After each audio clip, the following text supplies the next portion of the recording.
In this episode, Curiosity has an issue with its memory, stares at clouds in the sky, and witnesses a Martian eclipse. Curiosity is still in the lower Vera Rubin Ridge area, at an important place called Pettigrove Point. The rover has been drilling at this spot for a long time, but has failed to reach the desired depth. Sadly, the rock is too hard to penetrate.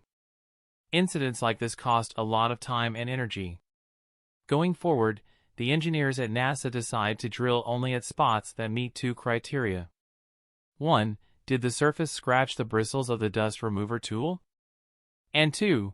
Are the calcium sulfate veins properly exposed after brushing? If it's a yes to both these questions, it's a strong signal for the rover to attempt a drill sample. The next day, on Sol 2122, the rover attempts again, this time at a place called Ailsa Craig. As a test, the dust removal tool tries to brush off the top sediments. Again, the drilling is a disaster. Despite the veins being somewhat exposed, the drill hole isn't deep enough for a full sample. This is now 2 unsuccessful drill attempts back to back. On Sol 2136, the team orders the rover to try drilling one last time at Pettigrove Point, at a site called Store. Store checks both the boxes. The brush bristles are slightly battered, and the veins of the rock are adequately exposed. Finally, the rover succeeds in drilling a 46 mm deep hole. This hole has produced enough rock powder to be fed as a sample to the rover's onboard laboratory. Before packing up, Curiosity takes several observations with its ChemCam and MassCam and sends the data back to Earth for analysis. If the wind subsides, the rover will drop the samples onto its lab inlet. Pleased with its work around Vera Rubin Ridge, Curiosity takes a panorama. The sky is still hazy from the subsiding global dust storm, and a layer of dust can be seen on the rover itself. On Sol 2138, Curiosity captures an image that surprises the team. A small object is seen that looks completely different from the surrounding terrain. It's immediately labeled as foreign object debris and raises an alarm throughout the scientific community. While everyone speculates that this could be spacecraft debris, or worse, a piece of Curiosity itself, the rover's ChemCam results, however, dismiss both. It is nothing but a thin flake of Martian rock. On Sol 2172, Curiosity suddenly stops sending a big chunk of its data to Earth. It can only send data when it is connected live to the Earth stations or the Mars orbiters.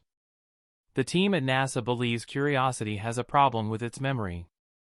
The rover normally stores data on board until it reconnects with Earth or Mars relay orbiters, then it offloads all its precious stored data. The rover is currently failing to store anything. Due to the limited information coming from the rover, the team struggles to diagnose the issue. Luckily, Curiosity has 2 computers on board, Side A and Side B. However, if you remember, the team has already switched over to the B side due to corrupted memory on the A side, almost 2,000 sols ago. They make the drastic decision to return to the A side. It has much less memory than the B side had when it worked correctly, but it will help them to diagnose the issue faster, and hopefully lead to an eventual return to the B side once a fix has been found. Curiosity resumes operations from its A-side computer, taking this panorama at a location known as Rock Hall. The rover also takes a selfie here after a successful drill sample. The area is still covered in dust after the global dust storm that incapacitated the Opportunity rover. Curiosity is now moving towards a clay-rich area that scientists have been hoping to see for the last 7 years. This visualization shows the proposed route for the rover. It will explore the aptly named clay-bearing unit before marching onwards and up Mount Sharp into the sulfate-bearing unit. The rover may eventually reach Geddes Vallis Channel, which has an uncanny resemblance to an ancient river. Curiosity looks toward the clay-bearing unit and sees waves in the foreground. Toward the left of the image is a portion of Vera Rubin Ridge. Scientists are trying to figure out why that ridge has resisted erosion, and yet the clay-bearing unit is much softer. The clay-bearing unit is an eroded valley between Vera Rubin Ridge and higher regions of Mount Sharp. The best explanation for why this valley has been eroded is some form of massive environmental change in the ancient past. As clay-bearing unit doesn't exactly roll off the tongue, the team at NASA renames the area Glen Torridon after a narrow valley of the River Torridon in Scotland. Just as the rover is making good progress, it experiences a hard reset and automatically enters safe mode. The team at NASA has since isolated the memory problems on the B-side computer and so switched the rover over to that side once again. Curiosity steadily gets back to business by first observing a Martian eclipse. This is the moon Deimos, the smaller of the two Martian moons, passing in front of the Sun. On Sol 2356, the rover comes across an incredible patch of pebbles in Glen Torridon. These rocks look like they've possibly been rounded by water over a long period of time. Curiosity looks to the sky once again and is lucky enough to see the other Martian moon, Phobos, passing in front of the Sun. This series of images shows that Phobos is the larger of the two moons, at about 8 miles or 11 kilometers in diameter. The eclipse lasts about 35 seconds in real time. On Sol 2372, Curiosity gets its first taste of the clay-bearing unit at a site named Aberlady. The drilling is a total success. When looking at the before and after images, we can see that the drilled rock and terrain surrounding it appear to have moved when the drill was retracted. Before we continue, did you know that having a Razor subscription is a bad idea for not just your wallet but also the planet? Typical Razor subscription programs are responsible for about 7.2 kilograms of CO2 emissions per customer. That's why Henson Shaving has developed a new business model where you buy just one razor that is built so well it will literally last you a lifetime. The razors are completely plastic-free and so is the packaging. The lifetime warranty on the razor means it's the last razor you'll ever need to buy. You won't have to worry about purchasing disposable razors anymore. And with the offer they're giving you, you'll get 100 replacement blades for free with every razor purchase when entering the code ELDERFOX at checkout. We'd like to say a quick thanks to all of you who have supported our sponsor so far and changed the way you shave. The rover looks up and sees Martian clouds.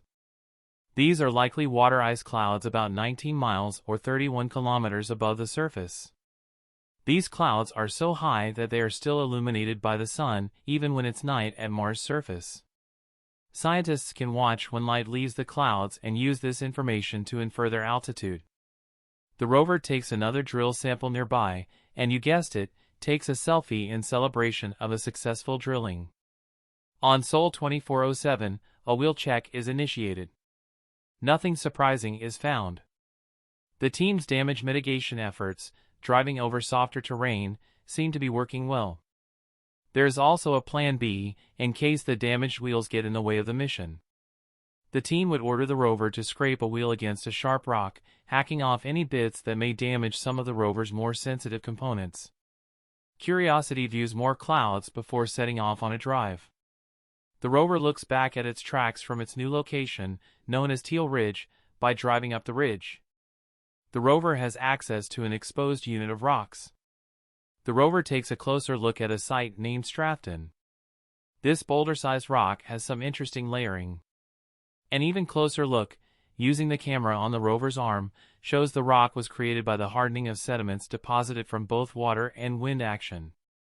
In the next episode, Curiosity performs a hill climb to get up a steep ridge, loses its balance and takes a 1.8 billion pixel image.